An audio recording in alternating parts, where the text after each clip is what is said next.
Hello, and welcome to day one of the FAANG challenge. Jeff and I are on the line now, and we're starting out by looking at all the indices, the futures. And we have the Dow and the S&P across the top, and the NASDAQ and Russell across the bottom.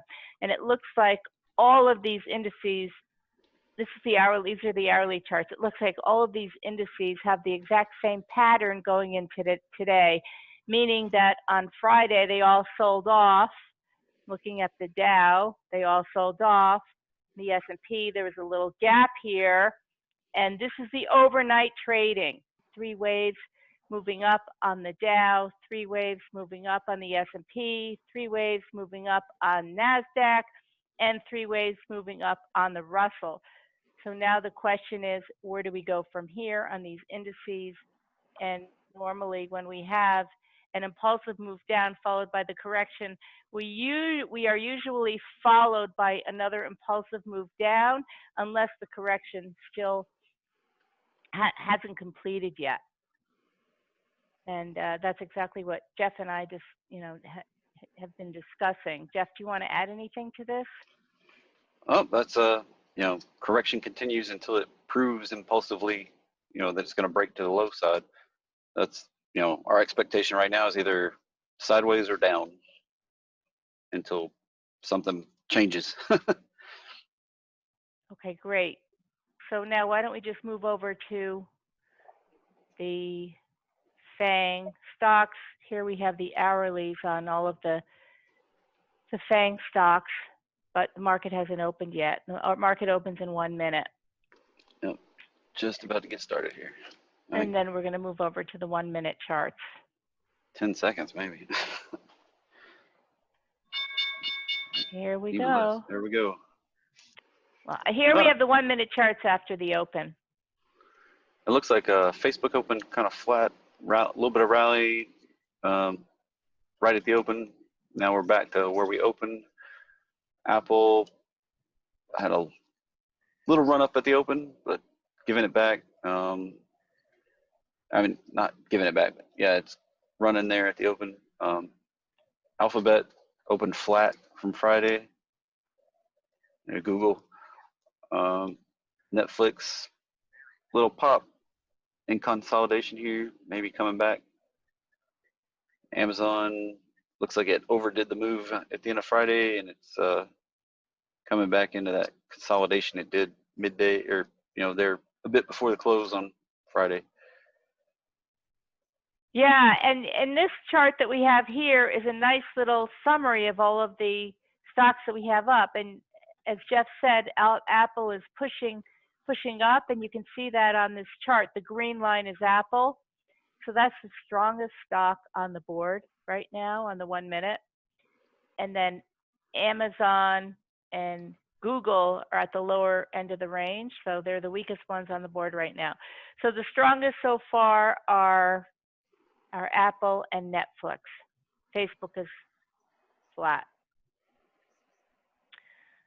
So let's see what we want to do today.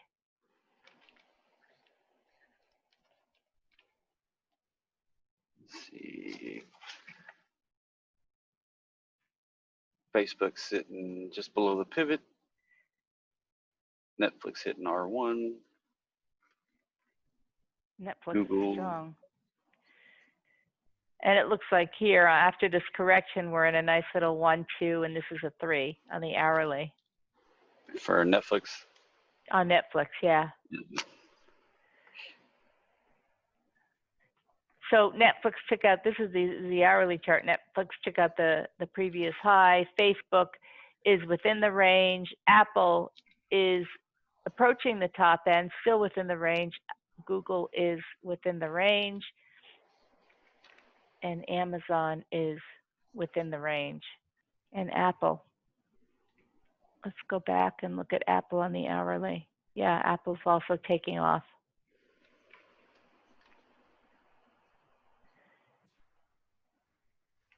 We're close to testing the previous high. On Apple. Apple. So first, let's review all of these FAANG stocks. It's at the end of the day now. It's after the market closed. We ended up taking 2 trades today, 2 trades on Apple. One short trade initially over here, and then we actually flipped the position, went long, and made back the losses plus some.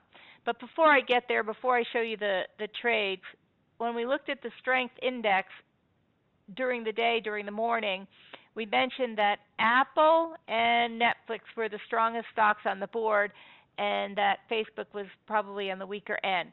So let's just start with Facebook and see what happened there. This is where the market opened, or on the 5-minute charts, and Facebook initially sold off, and then it did give a push higher, and then it closed pretty much, well, it came down several times to the opening levels. So really, it did nothing. Yes, you could have bought Facebook and made money, but you had to take your profits quickly. Google had a nice breakout. It broke through the trend line. Jeff mentioned this earlier this morning when we were trading together. We didn't take the trade, but that would have been a very nice trade. Didn't take the trade, I guess because we were focusing on Apple. Netflix was interesting. We mentioned that it was taking off early on. And when a market is moving up, it's really important to see where it settles and to see, where it completely turns around. And it went all the way up to R3, which is a very big move. I think when we were looking at it this morning, it was moving in on R2. Went up to R3, and then it came all the way back down again to RE. To R1. So this was a nice level to get in again on Netflix. We didn't because, again, we chose to trade Apple. Amazon was a little bit indecisive at the beginning of the day. It traded down on Friday. It opened up higher. It traded down again, retested Friday's lows, and then made its way higher to close higher at the end of the day. So for the most part, taking a long trade in anything but Facebook among the FAANG stocks would have reaped rewards, handsome rewards. So now let's open up the Apple chart and let's show you exactly what we did there. The first trade that we took was a short. We were expecting, we had resistance at the R1 level. We were expecting it to stop there, turn around, and come back down, probably more than it actually did. We bought a put at 6:05 at 9:50 a.m., and we actually sold it out at 10:16 a.m. at 4.95. I was concerned that we were going to trade higher, and yes, we could have waited to see if we definitely could have waited to buy it back probably at flat, or at least a little better than we bought it back. But we made the decision at that point that we were just going to go long Apple. So that's the first trade that we did. We took our losses, and that was an $1,100 loss on this trade. This is why we decided to go long. Aside from the technicals, today Apple kicked off its online Worldwide Developers Conference, bringing together millions of developers and fans from across the globe for this special event of keynotes, and it's going to continue on for the rest of the week. So going into a conference like this, you don't want to be short Apple. You want to be long Apple.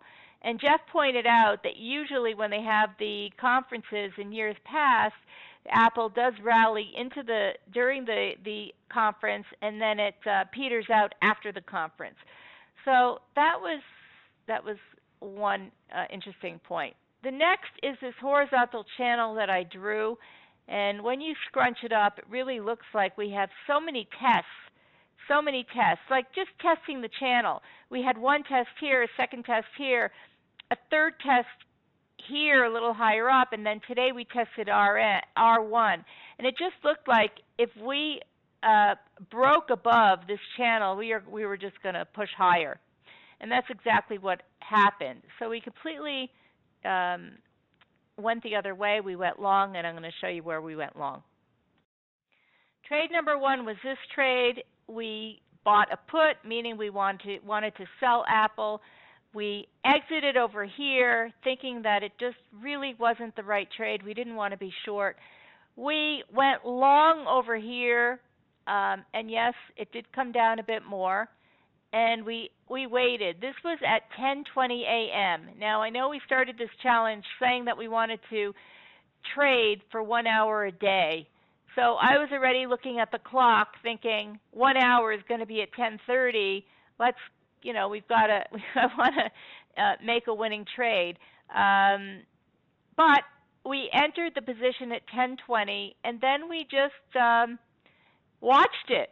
Like after that, we just watched it. We didn't meet. We just watched it. We decided that it was most likely going to trade higher, and it did. And we were very happy when we noticed that it broke through these highs.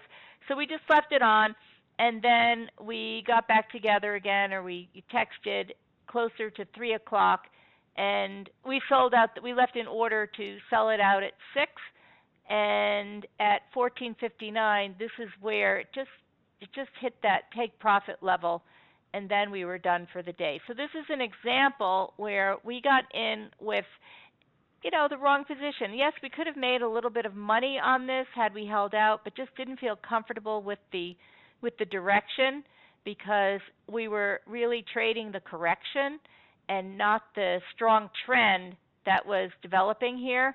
And then we turned that around and just went long and then exited here. So net, we made $350. So the first trade lost money, $1,100, and the second trade made it all back plus $350.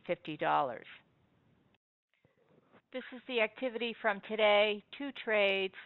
The first one is buying an Apple put and then selling it out. So buying it at 605, selling it out at 495, and then buying the call at 455, selling it out at 6. So the net P&L for the day is $350. Okay, so the first trade lost $1,100, the second trade made $1,450, so that's a net profit of $350. So I feel good about the trading day. Took a trade, it was wrong, recognized it was wrong, and went the other way, and the other trade made back the losses plus. So I feel really good. Let's see what day 2 brings. Day 2 is tomorrow. Okay, see you tomorrow. Thank you so much.